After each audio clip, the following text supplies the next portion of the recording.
Bonjour à tous. Je fais cette vidéo pour parler de la femme, plus précisément la femme africaine, qui vit en Europe. C'est d'elle que je vais parler aujourd'hui. Vous savez, il y a des choses qu'on vous explique quand vous êtes en Afrique. Mais si vous n'êtes pas sur place, vous ne pouvez pas comprendre. Lorsque tu viens nouvellement en Europe et que tu n'es pas encore en situation régulière, c'est là que tu comprends exactement qu'est-ce que c'est que l'Europe. Nos sœurs africaines, ce qu'elles nous montrent ici, c'est autre chose. Au début, quand tu viens d'arriver ici, l'homme devient la femme. Ici, quand tu arrives en Europe ici, l'homme devient la femme. Au Cameroun, on appelle souvent des filles qui ont plusieurs gars, le chat. Ici, en Europe, l'homme, si tu ne mets pas tes deux pieds au sol, que tu t'amuses, tu deviens le chat. Ça veut dire qu'elles font des réunions pour savoir qui va passer sur toi. On te prend ici, on te laisse là-bas. On te prend là-bas, on te laisse ici. On te prend ici, on te laisse là-bas. Chacun son tour. Oui, c'est le maillot. Tout le monde a porté le maillot jaune. Tout nouveau, tout beau. C'est triste. Et après, il y a certaines frustrations, tu vas entendre. Je lui ai donné les papiers. Je lui ai donné les papiers. Ma chérie, peu importe le pays africain où tu es né ou bien d'où tu viens, la peau noire que tu as,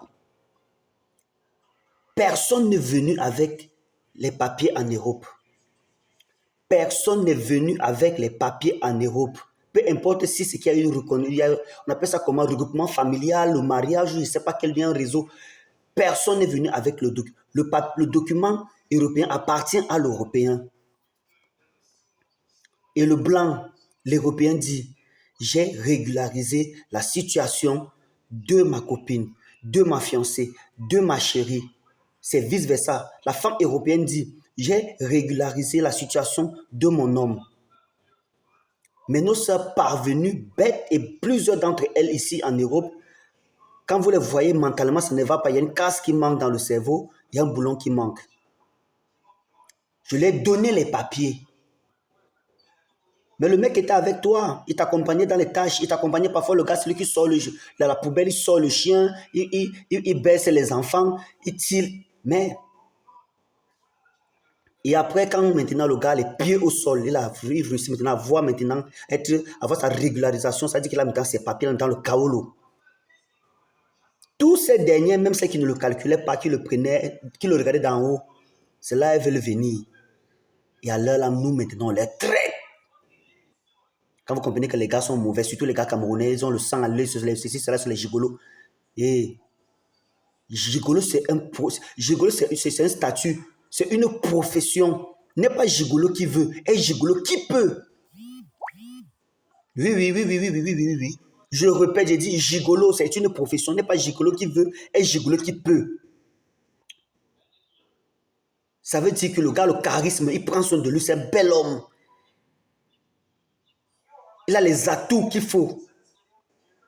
Mais comment toi-même tu quittes, hein? Tu sais que le gars n'a pas les kaolo, il n'a pas de documents, il a une situation irrégulière en Europe. Tu connais sa situation. Tu sais qu'il ne travaille pas. Tu sais qu'il n'a pas de papier, tu sais qu'il n'a pas de boulot, tu sais qu'il n'a rien. Mais tu t'engages quand même à aller pour te mettre avec lui. Quand tu t'engages à aller pour te mettre avec lui, tu penses que qui va prendre soin de l'un de l'autre? Parce qu'avec le moment, le monsieur pourra peut-être avoir une situation et pouvoir travailler. Et pouvoir travailler un jour. Mais s'il est arrivé, il n'a pas encore de conditions et que tu as décidé d'être avec lui, ne le traite pas de gigolo. Cherche celui qui travaille déjà. Cherche celui qui est déjà dans un bureau, qui a un véhicule, qui peut partager les factures avec toi. Pourquoi tu viens chercher celui que tu sais qu'il n'a rien? Et tu caches, et parfois cette femme-là cache à leur copine et cache à leur famille que le gars n'a pas de situation. Mais quand il y a des problèmes, elle expose le mec, on dit les gigolos. Mais tu savais qu'il ne travaillait pas. Tu savais qu'il n'avait pas de situation. Tu savais qu'il n'avait pas de boulot, il n'avait rien. Mais c'est toi qui es parti le prendre. Mets-le à ton niveau. Mets-le à ton niveau. Non, quand